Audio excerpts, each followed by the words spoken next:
रात में चुनो इसलिए मुझे मारना चाहती। अम्मा मैं तो फिक्र मत कर, मैं मौलवी साहब को लेकर आता हूं। नहीं, उसकी तबीयत ठीक नहीं है। मुझे अकेले छोड़ के मत जा।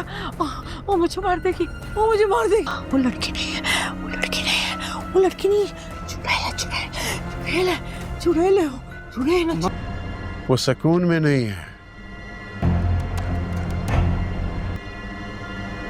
सिर्फ तुम उन्हें सुकून पहुंचा सकती हो। तो औरंगजेब को उस दिन आप मुझे कुछ बता रही थी, बात मुकम्मल बताएं ना, आप क्या कह रही थी? गुड्डी को मारने की लड़की नहीं लगी। जब मैंने औरंगजेब को ये बताया वो थे गुड्डी को मारने कभी और 10 लाख सबूत फराहम करने के बाद सबूत नहीं चाहिए, ये मसले को बाद में देख लेंगे।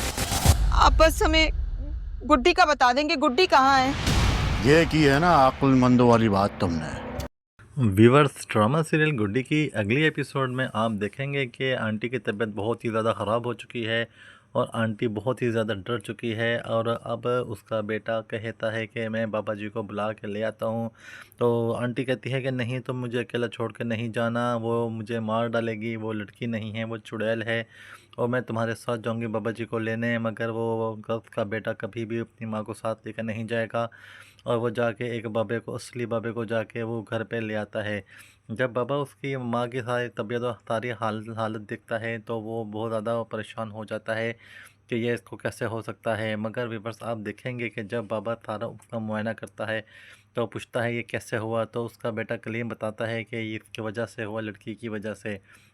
फिर जैसे ही बाबा उसके ऊपर गुड्डी के पास स्वीटी को देखेगा तो वो उसको बता देगा कि ये स्वीटी की वजह से ही हुआ है, इसमें तो तुम्हारी माँ बिल्कुल भी झूठ नहीं कह रही है और इसकी तबीयत बहुत ज़्यादा ख़राब है, अब इसको सुकून सिर्फ और सिर्फ ये गुड्डी ही पहुंचा सकती है। जिस पर आप देखेंगे कि गुड्डी बहुत ही ज़्यादा परेशान। बाबा कहेगा कि स्वीटी को मुझे दे दो, मैंने स्वीटी को मुझको चेक करना है, तो गुड्डी बहुत ही ज़्यादा डर जाएगी और वो बाबे को स्वीटी देने से भी मना कर देगी, लेकिन उसका बेटा छीन के स्वीटी उसके हवाले कर देगा। दूसरी तरफ व्यूअर्स, आप देखेंगे कि नासिर का और नौरीन का आमना सामना होगा और वो नौरीन को देखते ही पूछेगा कि तुम्हें क्या हुआ था, तुम क्यों इस तरह के चोट लग गई तुम्हारी, और तुम मुझे बता रही थी मगर तुम मुझे बता नहीं पाई। तो अब बाबा जी भी हमारे, शाह जी भी हमारे पास बैठे हुए हैं, अब तुम खोल के मुझे सारी बात बताओ क्या हुआ था। जैसे ही वो ये सवाल पूछेगा तो सैफ़ी बाबा की हालत ख़राब हो जाएगी और वो देखने लग पड़ेगा नौरीन को बड़े गौर से, क्या इसने नासिर को क्यों बताया और क्या कितना क्या क्या बताया है। जिसके बायस आप देखेंगे कि सैफ़ी नौरीन को भेज देगा और वो यही कहेगा कि ये सिर्फ पैर मुड़ने से सीढ़ियों से गिर गई थी, जिसकी वजह से उसकी टांगों में फ्रैक्चर आ गया।